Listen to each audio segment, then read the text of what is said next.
Dinə görə varlanmanın tərkibi əsas şərtlərindən. Dinə yəni ki, Daxili İşlər Nazirliyindən yox, İslama görə, dinə görə.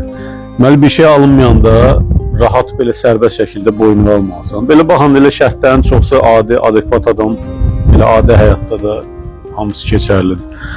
Sonra işdə aldatmamalısan, dürüst olmalısan. Çünki düzgünlüyün özü dividenddir. Yəni yaxın və sonraki perspektivdə hamısı sırf gəlirdir, düzgünlük. Aldatmamalısan. Uğurlara şükür eləməlisən, kiçik olsa belə, yəni kiçik, böyük olsa da, kiçik olsa da hamısına şükür eləməlisən. Qazancın bir hissəsini bölüşməlisən.